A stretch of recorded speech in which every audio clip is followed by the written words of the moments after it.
खैर मकदम है आप सभी का ईटीवी उर्दू के इस prime time debate show big bulletin में आपके साथ मैं हूं समीर अब्बास। और अब कश्मीर में वो हो गया जो आज से पहले कभी नहीं हुआ। श्रीनगर के नौहट्टा की मशहूर जामिया मस्जिद के बाहर रमजान के पाक महीने में मुबारक शबे कदर की रात में लोगों की हिफाजत के लिए तैनात एक कश्मीर के बेटे डीएसपी अयूब पंडित की मस्जिद के ठीक बाहर पीट पीट कर बर्बर हत्या कर दी गई। मामला तब भड़का जब कुछ लोगों ने डीएसपी अयूब को मस्जिद में फोटो खींचते हुए पकड़ लिया। यह वही मस्जिद है जहां मीर वाइज उमर फारूक की अक्सर तकरीरें होती हैं और इस बर्बर घटना के वक्त भी मीर वाइज यहीं मौजूद था। सीएम महबूबा मुफ्ती ने लोगों को चेतावनी दी है कि वो सुरक्षा बलों के सब्र का इम्तिहान ना ले, वरना वो दिन दूर नहीं जब लोगों को पुलिस की जीप देखकर भागना पड़ेगा।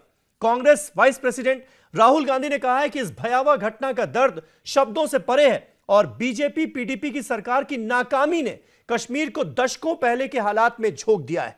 बड़ा सवाल यह कि आखिर कब तक इन अलगाववादियों को पुचकारती रहेगी सरकार। कश्मीर में इस बर्बरता का कौन है जिम्मेदार, इसी पर करेंगे बात अपने तमाम खास मेहमानों से। लेकिन सबसे पहले देखिए यह रिपोर्ट।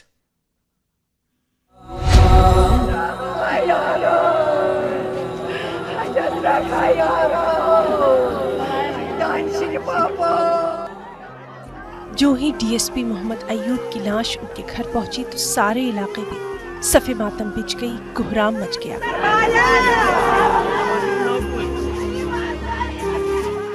अयूब के दोस्त, अहबाब और रिश्तेदार उनकी मैयत पर ज़ारो कतार रो रहे थे।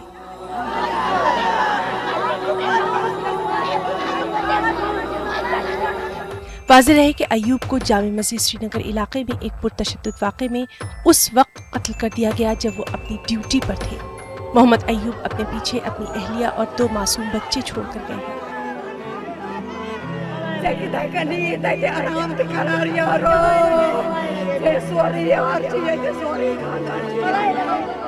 अयूब के पड़ोसियों का कहना है कि वो बेहद शरीफ इंसान थे। अहले खाना ने मुतालबा किया कि उनके कसूरवारों को जल्द से जल्द सख्त से सख्त सजा मिलनी चाहिए। मोमिन था और क्या मुखबिर था कि उसको मारा गया। वो नमाजी जो वहाँ नमाज पढ़ने गए थे वो इसीलिए गए थे, यही नमाज है उनकी। ये हमारा भाई जो है, ये हमारा बच्चा जो है ये शहीद हो गया, इसको शहीद का दर्जा आ गया। कल तो शबे बारात शबे कदर थी, आज जमीयतुल विदा है, आज जमीयतुल विदा है। वो शहीद हो गया, लेकिन उन्होंने क्या, वो नमाज यही नमाज पढ़ने आए थे वहाँ। हमारे बेकसूर अंकल को मारा इन्होंने, हमारे बेकसूर हमारे ईमानदार अंकल को मारा। हम इंडियन हैं, हम इंडियन हैं।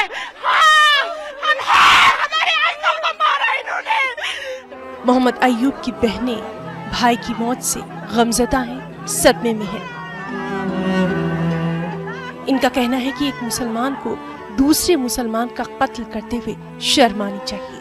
चाहे मुखबिर मारे, ऑफिसर कोई मारे या कोई मिलिटेंट मारे, मार तो कश्मीरी रहा है।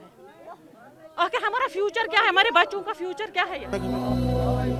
मोहम्मद अयूब की नमाज जनाजा नावपुरा चौक श्रीनगर में अदा की गई, जहां उनके दोस्तों, रिश्तेदारों और दीगर लोगों के अलावा हजारों लोगों ने पुरनम आंखों से उनकी नमाज जनाजा में शिरकत की।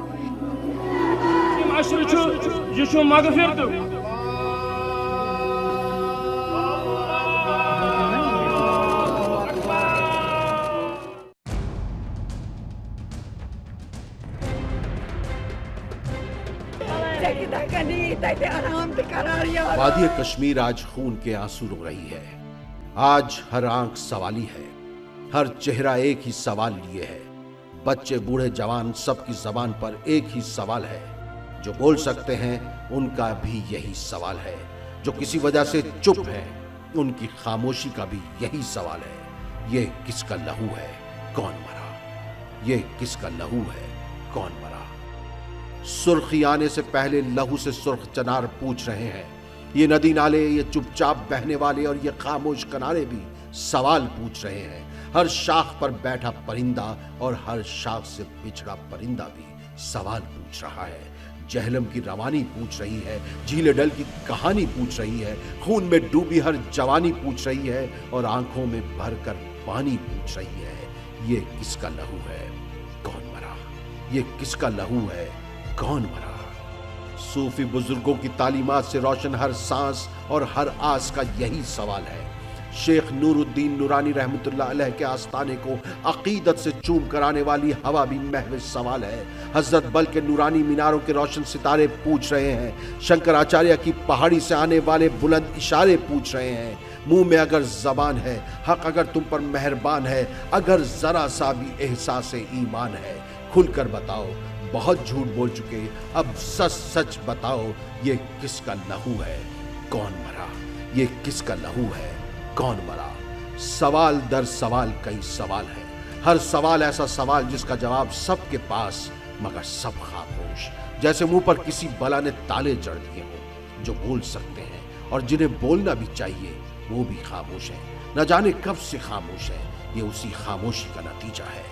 अब आग अपने दामन को जलाने लगी है। सवाल क्यों नहीं करते? मुकद्दस माह रमजान में कत्लेआम मचाने वाले किस खुदा के मानने वाले हैं? लाशों की बेहुरमती करने वालों का खुदा कौन है? सवाल तो होना चाहिए। अब तक नहीं हुआ तो अब होना चाहिए। ये पुलिस के जवान क्या कश्मीरी नहीं है? सवाल तो होना चाहिए। अब तक नहीं हुआ तो अब होना चाहिए। शब कदर, हजार शब की इबादत की शब, वो शब जिसमें शब भर इबादत की जाती है। जाता हुआ रमजान फिर मिले ना मिले। ए खुदा हमारे गुनाह माफ फरमा।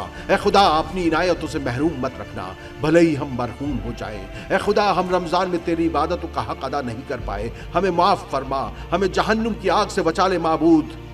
दुआओं की रात, दुरूद व अज़कार की शब, शब कदर। वो यकीनन खुदा के मानने वाले तो नहीं होंगे। वो यकीनन किसी शैतान के पुजारी ही होंगे जो शब कदर में हश्र बर्पा कर दे। एक ईमानदार और मोमिन इंसान को बेरहमी से कत्ल करने वाले बेरहम जल्लाद तो हो सकते हैं, खुदा के मानने वाले नहीं। इसलिए हमें सोचना होगा, हमें गौर करना होगा। ये सवाल बार बार हमारे जहनों में गूंजना चाहिए। एक ही सवाल, आज के लिए बस यही सवाल, पहला और आखिरी सवाल है कोई जवाब? ये किसका लहू है, कौन मरा? ये किसका लहू है, कौन मरा?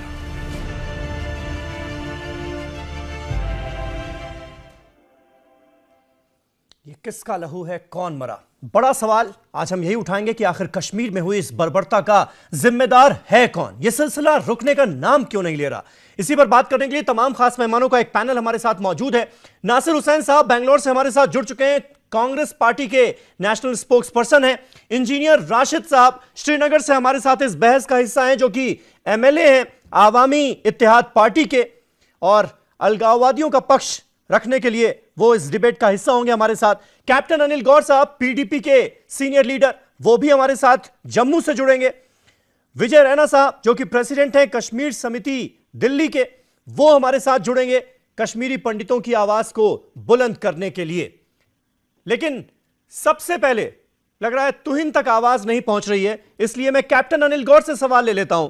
कैप्टन गौर, मैं आपसे जानना चाहूंगा, इस बर्बरता का जिम्मेदार कौन है? जो कुछ कश्मीर में हो रहा है उसका जिम्मेदार कौन है? क्योंकि वो हो रहा है जो इससे पहले कभी नहीं हुआ।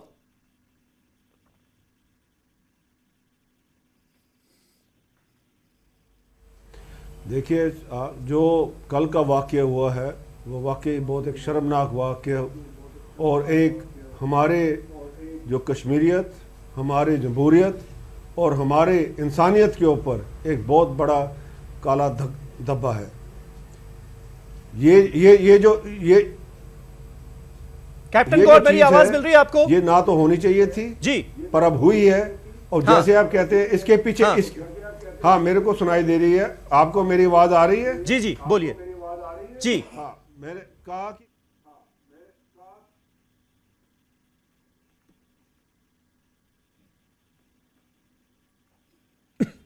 ये एक हमारा जो सिक्योरिटी का डीएसपी जो उधर की अरेंजमेंट्स देखने के लिए गया, उसको बर्बरता से तक लग रहा है हमारी आवाज नहीं पहुंच पा रही है, बल्कि उनकी आवाज हम तक नहीं पहुंच रही है। नासिर हुसैन साहब जिम्मेवार है? ठीक है गौर साहब, कुछ टेक्निकल प्रॉब्लम थी जिसकी वजह से हम आपकी बात नहीं सुन पाए। हाँ, अगर आप फिर से दोहरा सकें तो। मैं ये कह रहा था जो कल का वाकया हुआ है वो बहुत एक हमारे इंसानियत, कश्मीरियत और जमहूरियत के ऊपर एक बहुत बड़ा काला धब्बा है।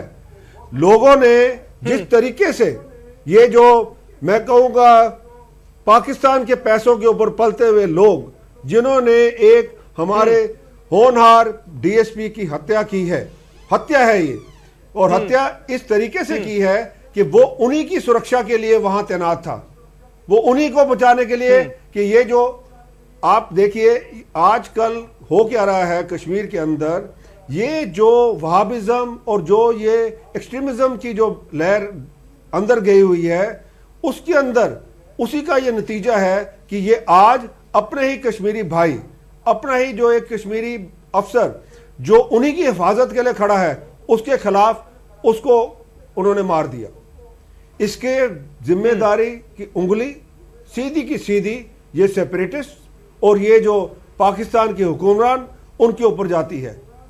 अरे गौर साहब आप ऐसे बात कर रहे हैं जैसे आपकी पार्टी ऑपोजिशन में बैठी हो, और ये आपकी जिम्मेदारी बनती है ना, आप सरकार वहां पर चला रहे हैं। एक डीएसपी की इस तरह से पीट कर निर्मम हत्या कर दी जाती है। आपको पता है मस्जिद से 1 किलोमीटर दूर तक उन्हें खींच कर लाया गया, उनके साथ हाथापाई की गई, मार पिटाई की गई, और तब तक मारा गया जब तक उनकी जान नहीं चली गई। आपको पता है इसके लिए जिम्मेदार कौन है? और अभी भी जो दोषी लोग हैं, ये जो अफसर है, वो तो खुलेआम घूम रहे हैं। ये जो अफसर है, आपने 2 गुर्गों को पकड़ लिया, आपने 2 गुर्गों को पकड़ लिया उनकी हत्या के आरोप में, लेकिन असल जो लोग हैं एक जो अपने गुर्गों को बैठकर बड़ी बड़ी तकरीरें करते हैं, उन्हें भड़काते हैं ताकि वो इस तरह के काम करें, वो तो खुले घूम रहे हैं।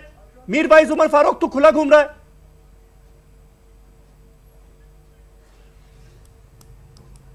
आप चाहते हैं कि मीरवाइज को भी अरेस्ट कर लें हम? आप चाहते हैं कि हम सबको अरेस्ट कर लें? जब हम अरेस्ट करते हैं लोगों को, नहीं, आप बताइए उनके खिलाफ कोई मामला बनता है या नहीं बनता है? ये दोहरी राय नहीं चलेगी ना, ये दोहरी बातें नहीं चलेगी। ये सारे लोग मीरवाइज उमर फारूक ये इन्वेस्टिगेशन आपने डीजीपी ने कहा है, बिल्कुल अगर ये हैं और अगर इन्वेस्टिगेशन के ऊपर पाया जाता है तो ये लोग के खिलाफ पूरी कार्रवाई होगी। और ये मैडम महबूबा जी ने भी कहा है, और ये हमारी गवर्नमेंट पूरी कार्रवाई एज पर लॉ करेगी, ये मैं आपको कह सकता हूं पूरे फुल जोर से। दूसरी बात, ठीक है, ये जो गौर साहब तुहिन सिन्हा हमारे साथ मौजूद हैं, ये उसी इलाके का जनता पार्टी के स्पोक्सपर्सन। तुहिन, मैं आपसे जानना चाहूंगा, 3 साल पिछले 3 सालों को अगर एनालाइज किया जाए, हम दिन ब दिन देख रहे हैं, रोज बरोज जो हमारे सामने खबरें आ रही हैं वो एक से बढ़कर एक है। एक वारदात होती है, फिर उसके बाद दूसरी वारदात होती है, और ये सिलसिला रुकने का नाम नहीं ले रहा है। विभत्स घटनाएं हो रही हैं, बर्बर घटनाएं हो रही हैं कश्मीर में। इसका जिम्मेदार कौन है? जब आप विपक्ष में थे तो इसी तरह की घटनाओं पर, इसी तरह की वारदातों पर सवाल खड़े करते थे, उमर अब्दुल्ला को कटघरे में खड़ा करते थे। आज आपकी सरकार है, केंद्र में भी और जम्मू कश्मीर में भी, रोका क्यों नहीं जा पा रहा है?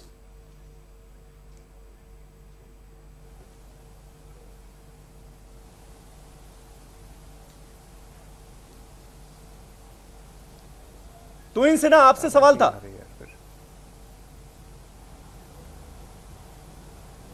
एक बार फिर दोहराइएगा, आवाज की कुछ प्रॉब्लम थी, यहाँ पे कनेक्शन की प्रॉब्लम थी, एक बार दोहराइएगा समीर भाई आप सवाल। तो मेरा सवाल आपसे यह था कि पिछले 3 साल में लगातार हम देख रहे हैं हालात दिन ब दिन और बदतर होते जा रहे हैं कश्मीर के। अब ये जो इंसिडेंट सामने आया है, इससे विभत्स और बर्बर तो कुछ हो नहीं सकता। आखिर क्या वजह है? क्योंकि जिम्मेदारी अब आपकी बनती है।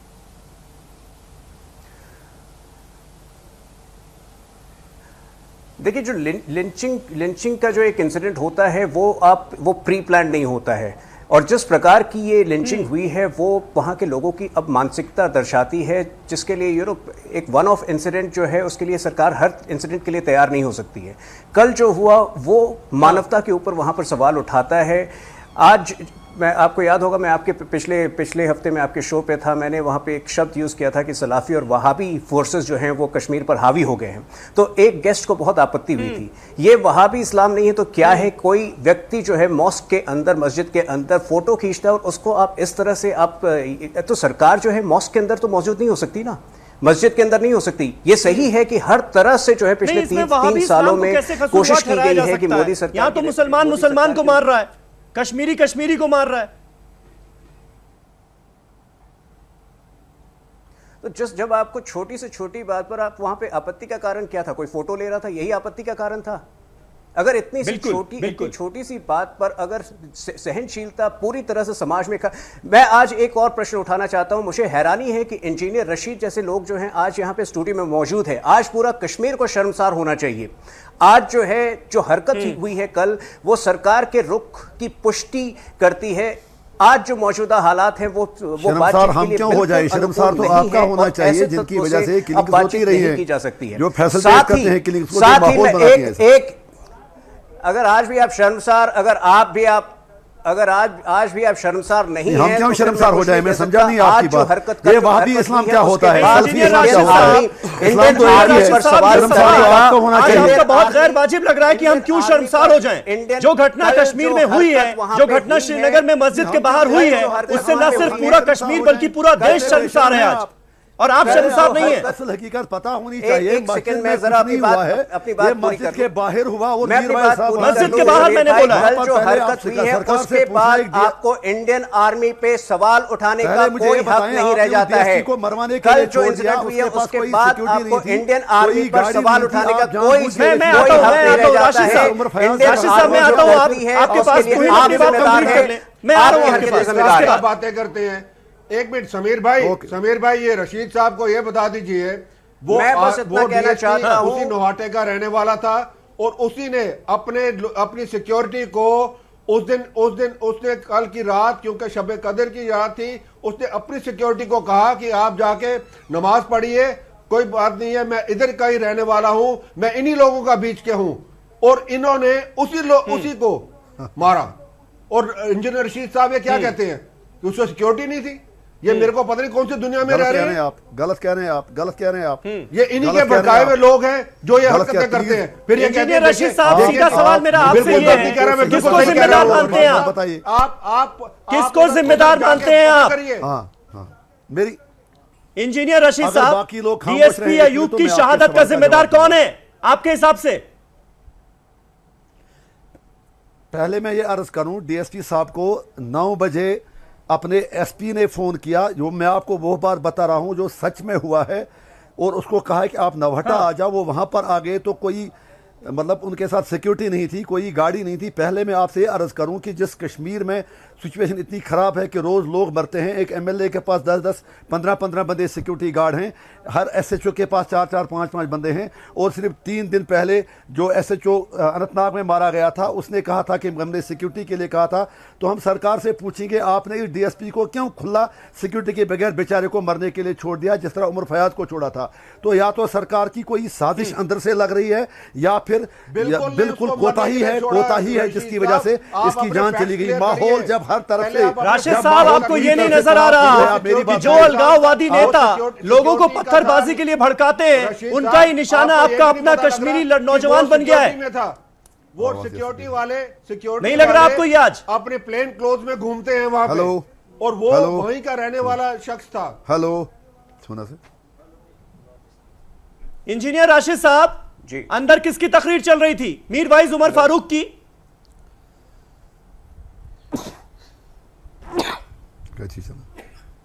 इनमें आवाज है। इंजीनियर राशिद साहब, मेरा सवाल आपसे हो सकती है कि एक इंसान की जान आपने शब कदर वाले दिन ली, और वो भी इंजीनियर राशिद साहब, आपको आवाज मिल रही है मेरी? वहां पे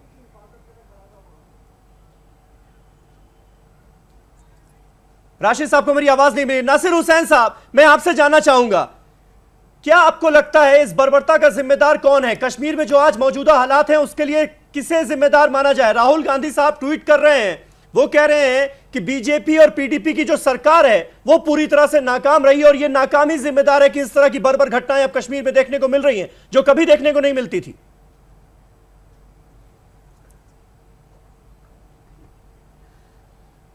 मुझे जो ताज्जुब हो रहा है आपके चैनल पे, इस डिबेट में बीजेपी और पीडीपी के स्पोक्सपर्सन बैठ के पूरे देश को बेवकूफ बना रहे हैं। ये लोग बैठ के वहां पे कह रहे हैं कि जो लोग मार दिए, वो लोग कह रहे हैं कि डीएसपी की हत्या हो गई, ये लोग कह रहे हैं कि इसके लिए फलाना सेक्ट ऑफ इस्लाम इसके लिए जिम्मेदार है, वहां के लोग जिम्मेदार हैं। भाई सब कुछ वही है, तो आप लोग क्या कर रहे हैं?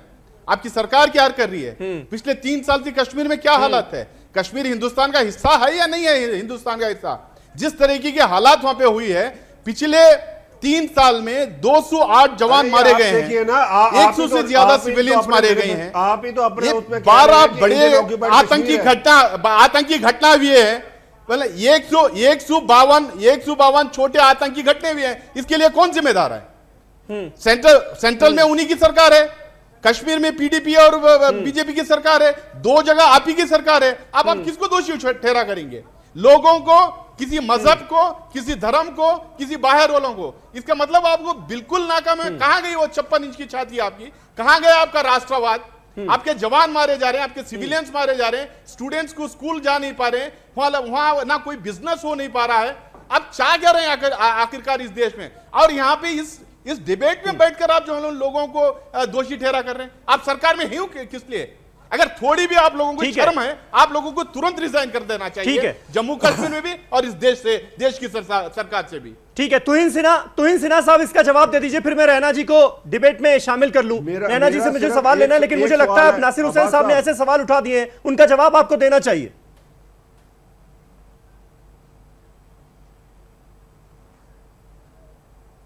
देखिए, ये सही बात है कि पिछले 3 साल में हर तरह की पाकिस्तान ने हर तरह से कोशिश की है कि कश्मीर को तोड़ा जाए, उग्रवाद को बढ़ावा मिला है, और इवन जो कश्मीरी के सेपरेटिस्ट एलिमेंट्स हैं उन्होंने मौका का फायदा उठाकर खास तौर पे पीडीपी और बीजेपी के सरकार को विफल करने के लिए अपनी गतिविधियों में बहुत इजाफा किया है और हर तरह से सरकार को परेशान करने की कोशिश की है।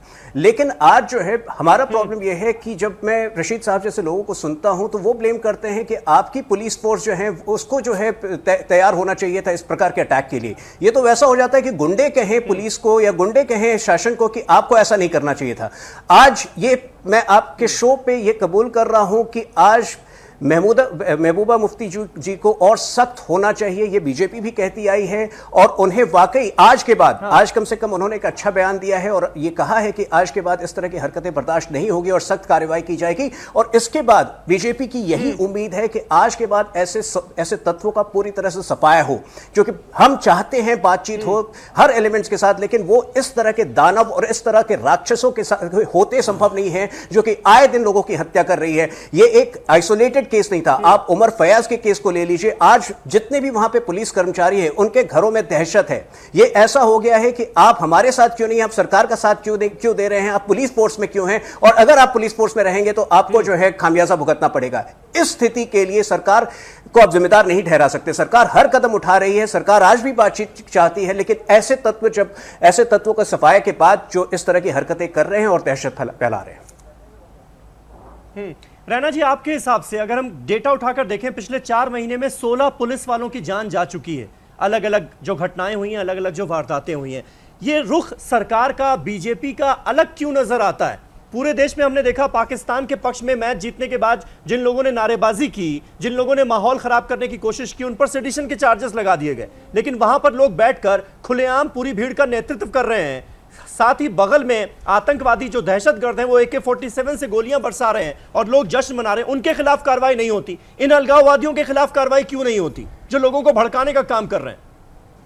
देखिए, मैं सबसे पहले जो वहाँ पे जो घटना आज हुई है, मैं अपनी तरफ से और अपनी संस्था की तरफ से इसको कठोर शब्दों में निंदा करता हूँ जी।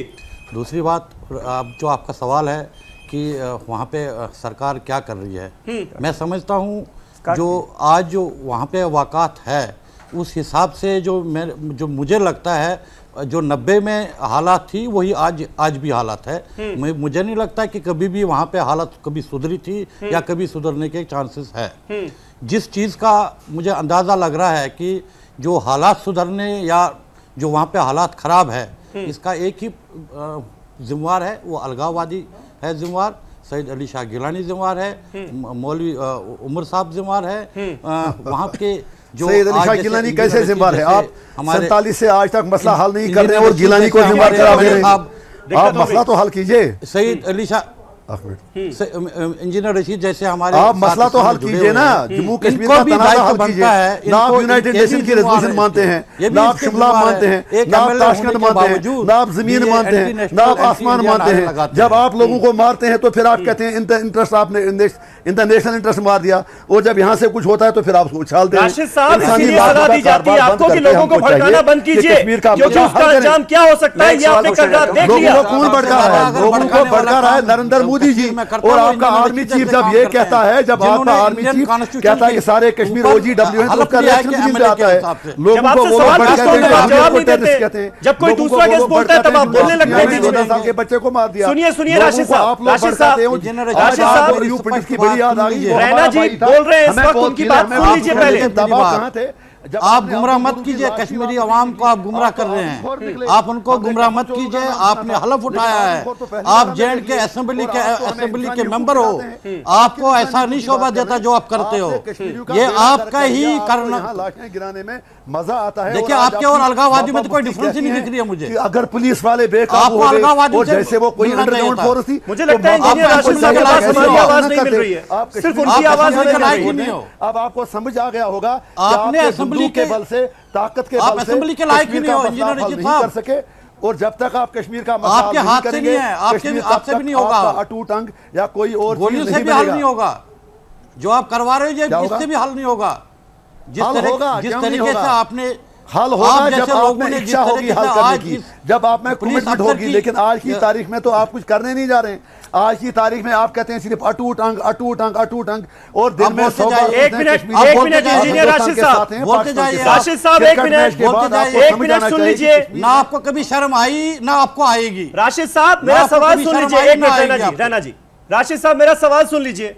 मेरा सवाल आपसे यह था कि क्या कल का जो शर्मनाक वाकया हुआ है, इस तरह की बर्बर घटना हुई है, उसके बाद भी आपको यह समझ में नहीं आया कि जिस तरह से अलगाववादी नेता लोगों को भड़का रहे हैं, उसका अंजाम क्या हो सकता है? आपको बात करनी पड़ेगी। ये आप सवाल नहीं सुनते ना, आप सवाल नहीं सुनते, फिर बीच में बोलते हैं। मुझे हटाना पड़ेगा आपको डिबेट से। आपने खुद मॉब लिंचिंग के जरिए 2 लोगों को मार दिया, वो आपको नजर नहीं आता, और आप यहाँ के वाकयात को दूसरा रंग देकर हमें इंजीनियर राशिद, मुझे लग रहा है आप अपना एजेंडा लेकर आए हैं, आप सवाल सुनना ही नहीं चाह रहे, क्योंकि उन सवालों का जवाब ही नहीं है आपके पास। हम मरने पर खुश नहीं होते, हम लाशों का जश्न नहीं मनाते। ये आपके जनरल और पुलिस के अफसर होते हैं जो कहते हैं कि आज हमने इतने मिलिटेंट मार दिए, और फिर कहते हैं हमने मिलिटेंसी का सफाया कर दिया। के मरने पर शोक मनाइए, लोगों के लिए, मीडिया के लिए, हिंदुस्तान की फौज के लिए, पुलिस के लिए। यहाँ पर बात एक शहीद की हो रही है कि इंडस्ट्री बन चुका है, आपके लिए तिजारत बन चुका है। राशिद साहब, यहाँ पर बात एक शहीद की हो रही है। इज्जत रखिए कुछ, और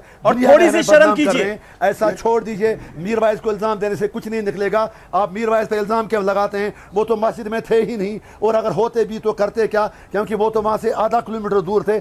वहां पर जब मीरवाइज मस्जिद में थे, मस्जिद में हजारों लोग और भी थे। तो आप मुझे राशिद साहब की आवाज डाउन कीजिए। रैना जी, मैं आपसे चाहता हूं एक छोटा सा कमेंट इस पर चाहता हूं। जिस तरह से मीरवाइज उमर फारूक की ढाल बनकर इस वक्त राशिद साहब खड़े हो गए हैं, यही दिक्कत है क्या सबसे बड़ी? जबकि डीजीपी उधर कह रहे हैं कि ये मीरवाइज उमर फारूक के गुर्गे थे जिन्होंने ये हत्याकांड अंजाम दिया। सबसे ज्यादा अगर कश्मीर में अगर प्रॉब्लम है वो है इंजीनियर रशीद। अलगाववादियों को जो भड़कावा इस समय सहानुभूति मिल रही है, वो सिर्फ इंजीनियर रशीद की वजह से मिल रही है। ये तो कभी समझेगा नहीं है।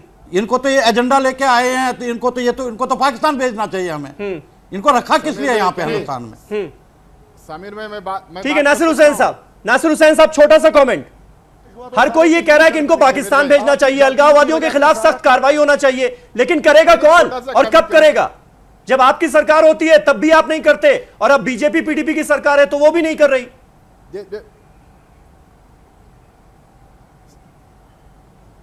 समीर भाई, समीर साहब आपको एक चीज बताना, रैना साहब कह रहे थे कि जो 90 में जो हालात थी आज भी वही हालात कश्मीर में है। लेकिन मैं आप लोगों को बता देना चाह रहा हूँ कि यूपीए के 10 साल में सिर्फ एक बार ऐसा एक छोटा सा पीरियड था जहां पे अनरेस्ट था, नहीं तो पूरे 10 साल में जो हम वहां पीस था, बिजनेस डेवलप हो रहा था, टूरिज्म डेवलप हो रहा था, और 65% तक वोटिंग हुई थी हर क्षेत्र में, चाहे वो जिला परिषद इलेक्शन है, पार्लियामेंट इलेक्शन, होने का वजह यूपीए सरकार है। सरकार का देन साहब आप क्या बात कर रहे हैं?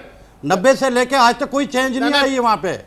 ये कश्मीरी पंडितों को वहां से भगाने क्या बात कर रहे हैं ना जी? सरकार के द्वारा ही हुआ आप है। क्या बात कर रहे हैं? आपको क्या पता है? आप इस सरकार को साथ नहीं,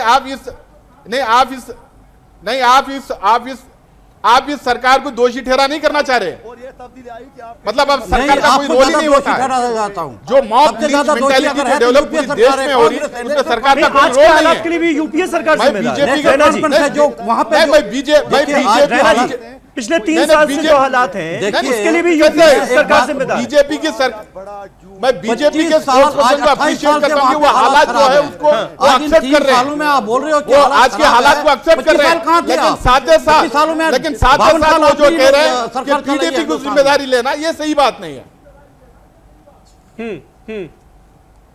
ठीक है, चलिए छोटा सा इस तरह की हालत ब्रेक ले लेते हैं यहाँ पर। तो रैना जी इस तरह की हालत से ब्रेक ले लेते हैं, ब्रेक के बाद वापस लौटते हैं और इस बहस को आगे बढ़ाते हैं। तमाम खास मेहमान हमारे साथ बने हुए, एक छोटा सा ब्रेक, फौरन होते हैं यहां से।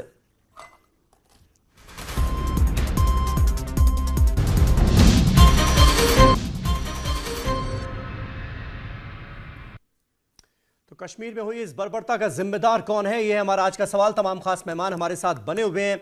इंजीनियर राशिद हमारे साथ मौजूद हैं, आवामी इत्तेहाद पार्टी के एमएलए हैं।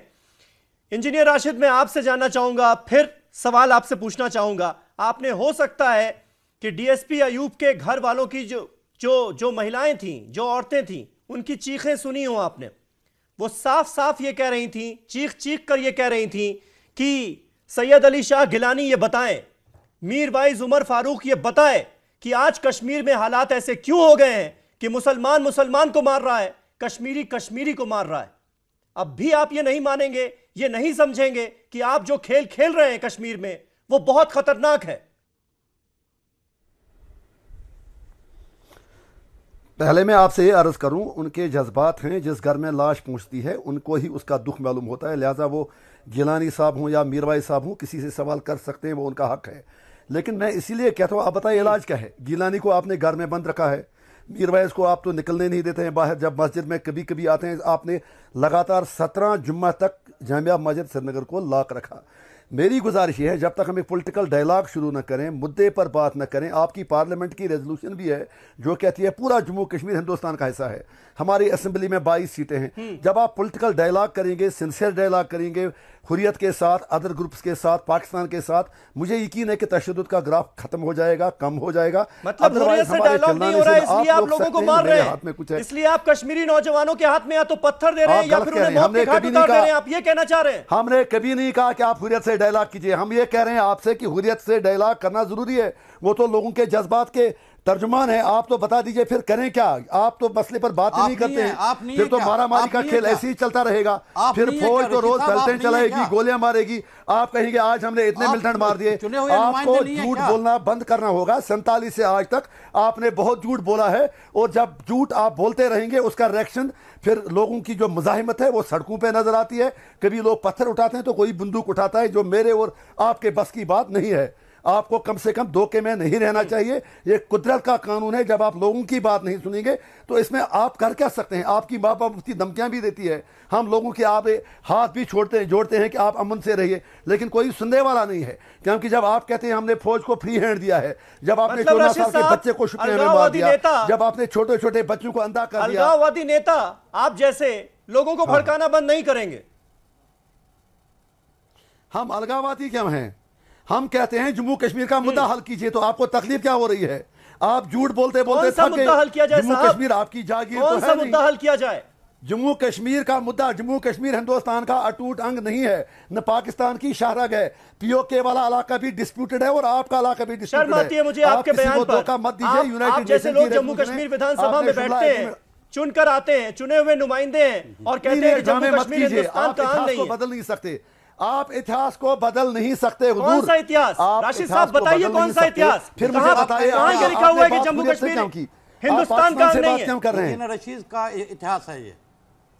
कहां है जम्मू कश्मीर हिंदुस्तान का? इतिहास गढ़ा हुआ है। राजकुमारी का उसी के बिना पर आप लोगों को भड़का रहे हैं। दिक्कत यही है। का वादा क्यों किया? साहब जवाब कश्मीर हिंदुस्तान का नहीं है। जैसे लोग फिर आपने राजकुमारी का वादा, आप मेरी सुनिए, आप इसको बना सकते हैं, देने की कोशिश कर रहे हैं कि लोगों को भड़काने का सिलसिला तो जारी रहेगा, क्योंकि हुर्रियत से बात नहीं की जा रही। हमने कभी नहीं कहा हमने कभी नहीं कहा पाकिस्तान को वोट देंगे। आपको सच्ची बात कहने पे रशीद साहब हो गया, शांत हो जाइए, मुझे पता नहीं दी देशवासियों सच जी ठीक रहेगी। 47 से आज तक आप झूठ बोलते आए हैं। आपने यूनाइटेड नेशन रेजोल्यूशन, ठीक है राशिद साहब, हो गई आपकी बात। तौहीन आप कंप्लीट कीजिए अपनी बात। किया, लाहौर डिक्लेरेशन किया आपके। जी जी देखिए, ये जो बातचीत का रट लगा रहे हैं, ये बातचीत तो अभी तक हो रही थी, 3 साल पहले तक बातचीत हो रही थी, लेकिन इन्हें तो यही नहीं पता कि चाहते क्या हैं। बातचीत जो है उन लोगों के साथ होती है जिन्हें अपनी बातों पर कन्विक्शन होता है, दलालों के साथ नहीं होती। और यह साबित हो गया है कि आज जो है ज्यादातर सेपरेटिस्ट लीडर केवल दलाल है, कभी वो इधर की बार्गेन करते उधर की बार्गेन करते। आप ये बताइए कि भारत, हिंदुस्तान ने कश्मीर को क्या नहीं दिया है, हमारे तरफ से क्या कमी हुई है? आपने बस दलाली को अपना पेशा बना लिया है। कभी आप पाकिस्तान से दलाली चाहते, कभी आप बेस्ट डील यहां से चाहते, कभी आप उस बेस्ट डील वहां से चाहते हैं। और आज की स्थिति में दलाली के साथ साथ आपने एक ऐसे भयंकर फॉर्म ऑफ इस्लाम को अपना लिया है जहां की आप अपने कौम को मार काट रहे हैं। तो इसमें आप पिछले अगर 2.5 साल से बात नहीं हुई है तो इसके लिए आप हिंदुस्तान को दोष मत दीजिए। यह कहना कि हिंदुस्तान झूठ बोल रही है, आप जैसे लोगों से झूठा मक्कार मेरे ख्याल से कोई नहीं है यहां पे। इसलिए हिंदुस्तान को आप ये मत कहिए कि हिंदुस्तान ने कभी आपको झूठ बोला। हिंदुस्तान ने हर कुछ किया है, जो हो सकता है, जो बाकी राज्य को जो सारी सुविधाएं देनी थी वो सारे आपको मिले हैं। बस आपको जो है ग्रोथ में, प्रोस्पेरिटी में, भाईचारे में आपको कोई यकीन नहीं था। आपको लेकिन तौहीन आप हालात को क्यों नहीं संभाल पा रहे हैं? सवाल ये है। नासिर हुसैन साहब कुछ ऐड करना चाह रहे हैं। नासिर हुसैन साहब जी, इंजीनियर राशिद साहब अपनी बात कर चुके हैं, उनकी आवाज डाउन कर दीजिए। नासिर हुसैन साहब देखिए, मैं 2 मिनट में बात करना चाह रहा हूं, बीच में कोई ना बोले। देखिए, एक तरफ कश्मीरियों की हालत इतनी बुरी है, एक तरफ इंजीनियर राशिद साहब जैसे लोग हैं जो कहते हैं कि कश्मीर हिंदुस्तान का एक अंग है ही नहीं। दूसरी तरफ आपको केंद्रीय सरकार है जो कश्मीर को और कश्मीर के लोगों को हिंदुस्तान का हिस्सा समझती या नहीं समझती, इसके ऊपर एक बहुत बड़ा डिबेट है। क्योंकि 3 साल से लगातार हालत बदतर पे बदतर होते जा रही है और केंद्रीय सरकार कि किसी भी तरह से वहां पे इंटरफियर करने के लिए रेडी नहीं। अभी बीजेपी के स्पोक्स पर्सन कम से कम इतना तो अग्री कर रहे हैं कि वहां पे हालात खराब है और कह रहे हैं कि पीडीपी की आप जब सत्ता में थे तो आपने क्या कर लिया था? नहीं, एक मिनट में महबूबा मुफ्ती, महबूबा वो कह रहे हैं कि महबूबा मुफ्ती संभाले। मैं इनको ये कहना चाह रहा हूँ, महबूबा मुफ्ती हो, पीडीपी हो, ये लोग कौन है? ये लोग अफजल गुरु के समर्थक हैं, ये लोग हुर्रियत के समर्थक हैं, ये लोग सेपरेटिस्ट के समर्थक हैं, ये लोग उन लोगों के समर्थक हैं जो पाकिस्तान से पैसा लेके कश्मीर में हालात खराब कर रहे हैं। तो आपका राष्ट्रवाद कहां गया? इन जैसे लोगों के साथ आप सरकार बना के क्यों वहां पे बैठे हैं? ठीक है, अब कैसा सरकार वहां पे चला सकते हैं? आपकी पाकिस्तान की आपकी पाकिस्तान की फॉरेन पॉलिसी की इतनी प्रॉब्लम है, इसलिए नहीं हो पा रही है कश्मीर में क्योंकि आपकी पाकिस्तान की आप लोग हैं, पीडीपी वाले हैं, ये कह रहे हैं नासिर हुसैन साहब। नेहरू की रूह को बड़ी तकलीफ होती है। कैप्टन गौर जवाब दीजिए। उधर उन पर कृपा कीजिए, उन पर कृपा कीजिए, ठीक है, कीजिए, एक एक करके जी। कैप्टन गौर, कश्मीर के लोग हिंदुस्तान का हिस्सा बनना पसंद करें। सर बताइए। कैप्टन गौर साहब की आवाज नहीं आ पा रही है। रैना जी अगर आप इसका जवाब दे पाए तो। देखिए, मैं मेरी आवाज आएगी। सबसे पहले इंजीनियर रशीद साहब को बोलिए चुप करिए। आज जो वहां पे घटना हो रही है, इनको आज के डेट में शर्म से डूबना चाहिए। इंजीनियर रशीद साहब जैसे एमएलए आज के डेट में ये बोल रहे हैं कि कश्मीर भारत का अटूट अंग नहीं है। ये इंजीनियर रशीद साहब की भूल ख्याल होगी, यही सब कह के तो इनकी भूल ख्याल होगी। और मैं समझता हूं अगर ये भारत का अटूट हिस्सा नहीं है तो इनको जल्दी से जल्दी असेंबली मेंबर से रिजाइन देना चाहिए। इन्होंने आईन हिंद के ऊपर, कॉन्स्टिट्यूशन ऑफ इंडिया के ऊपर इन्होंने इलेक्शन लड़ा है। बिल्कुल, तब इनको तब ये अटूट हिस्सा था या आज ये बोल रहे हैं, मुझे ये नहीं समझ आ रहा। रही दूसरी बात वहां की हालत ठीक होने की, वहां की हालत तब तक कभी भी ठीक नहीं होगी जब तक कांग्रेस, नेशनल कॉन्फ्रेंस और इंजीनियर रशीद जैसे आदमी को समझ नहीं आएगा कि हिंदुस्तान और कश्मीर में हालत कैसे ठीक होनी चाहिए। इनको सबसे पहले इनको हमें एजुकेट करना है, उसके बाद हमें अलगाववादियों को एजुकेट करना है। लोग तो एजुकेटेड ही है। अगर लोगों को आज के डेट में गलत रास्ते पे ले जाने वालों में है ये हमारी पॉलिटिकल पार्टियां हैं, इंजीनियर रशीद जैसे लोग हैं, नेशनल कॉन्फ्रेंस के लोग हैं और कांग्रेस पार्टी के जम्मू कश्मीर से लेकर हिंदुस्तान तक। नहीं, लेकिन मुझे ये समझ में नहीं आ रहा है कि अब तो केंद्र में भी बीजेपी की सरकार है, जम्मू एंड कश्मीर में भी बीजेपी और पीडीपी की हुकूमत चल रही है। ये हो क्या रहा है? जिम्मेदारी विपक्ष पर कैसे डाली जा सकती है जो आज जो इंसिडेंट हो रहे हैं स्टेट में उसके लिए? पिछले 52 साल में हिंदुस्तान में अगर सरकार रही है वो रही है कांग्रेस की और जे&के में जो सरकार रही है वो रही है नेशनल कॉन्फ्रेंस की। नहीं तो इस चीज का जिम्मेदार बीजेपी यही आरोप लगाती रही ना कि अलगाववादियों के खिलाफ कार्रवाई नहीं हुई। अलगाववादी क्या कर रहे थे 3 साल पहले वो भी सबको पता है और आज क्या कर रहे हैं वो भी सबको पता है। किस तरह से पाकिस्तान से फंडिंग हो रही है और पाकिस्तान के इशारों पर ये लोग नाच रहे हैं, उसके बावजूद भी इनके खिलाफ कार्रवाई क्यों नहीं हो रही है? मेरा सवाल ये है, कार्रवाई तो इस वक्त की सरकार करेगी। मैं ये नहीं कह रहा हूं कि मैं बीजेपी को दोषी नहीं माना रहा हूं, मैं ये नहीं कह रहा हूं मैं बीजेपी का पक्ष नहीं ले रहा हूं। बीजेपी की जो सरकार आज की डेट में वहां पे है, भारतीय जनता पार्टी और पीडीपी की जो सरकार है उसको इंजीनियर रशीद जैसे लोग चलने देंगे तभी तो बनेगी, तभी तो ये कार्रवाई करेंगे। कार्रवाई एक साइड से एक नहीं होती है, असेंबली में दूसरा पंगा होता है। मेरे कहने का मतलब यह है जब तक वहां के पॉलिटिकल पार्टी के लोग, इंजीनियर रशीद जैसे लोग, उमर अब्दुल्ला जैसे लोग, कांग्रेस के जो गुलाम नबी आजाद जैसे लोगों को आपस में एक प्लेटफॉर्म पर नहीं बैठेंगे ये तब तक इनकी हालत ठीक नहीं होने वाली है। कभी भी कश्मीर ऐसे ही मिलेगा आपको।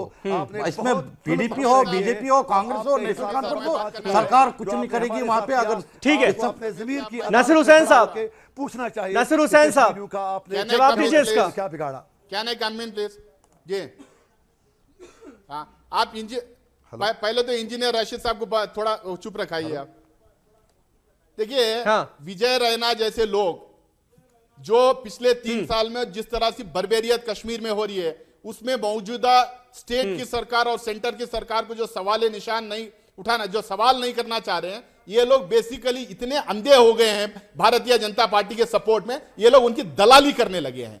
ये कैसा ये लॉजिक है कि 3 साल से लोग अपने देश के लोग वहां पे मारे जा रहे हैं, चाहे कश्मीरी हो, चाहे जवान हो, चाहे कोई हो, मारे जा रहे हैं। वहां पे कांग्रेस के ऊपर निशान लगाते हैं। ये दलाली कर रहे हैं लोग, दलाली कर रहे हैं। विजय रैना जैसे लोग दलाली कर रहे हैं लोग सरकार की, ये सरकार की दलाली कर रहे हैं लोग, सरकार की दलाल के तौर पे लोग टीवी पे आके सपोर्ट करते हैं। सरकार की दलाली नहीं कर रहे, क्या बात कर रहे हैं? आपको शर्म नहीं आती?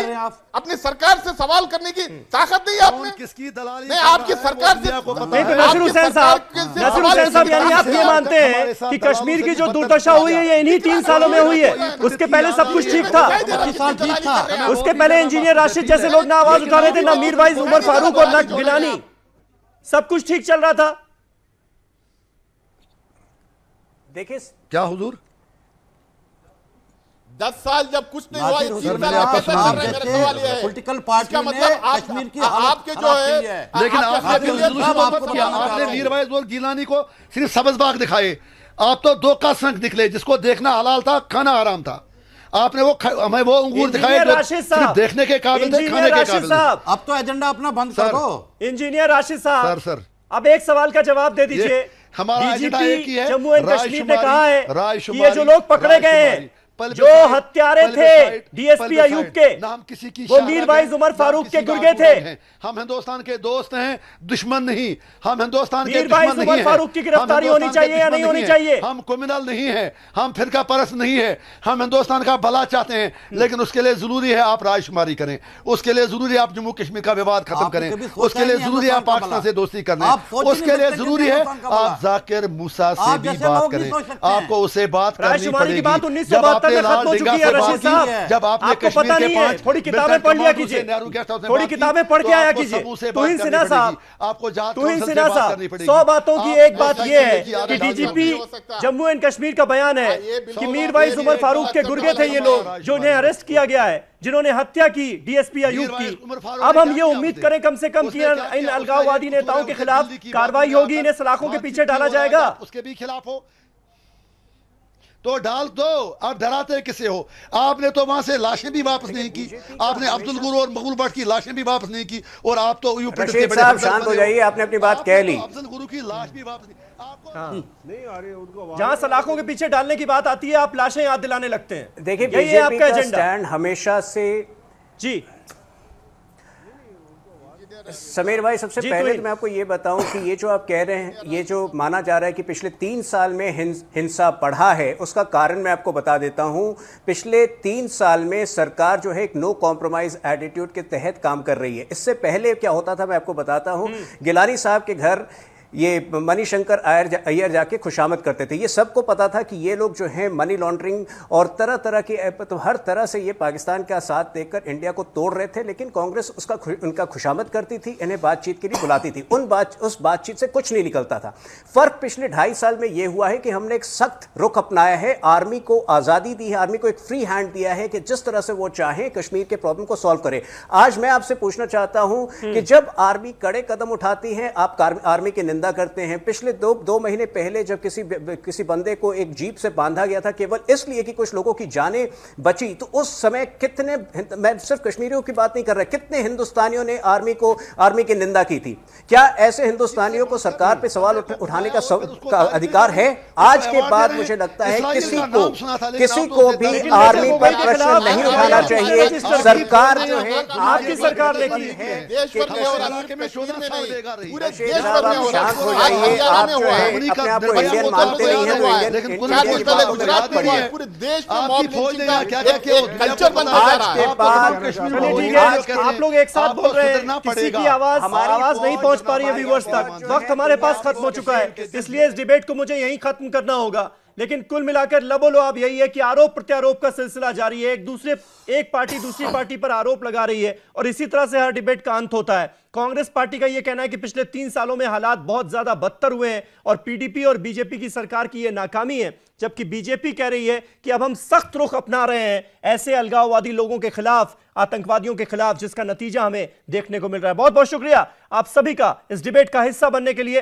मंडे को एक नई डिबेट के साथ नए टॉपिक पर आपसे मुलाकात करेंगे। तब तक के लिए शब बखैर।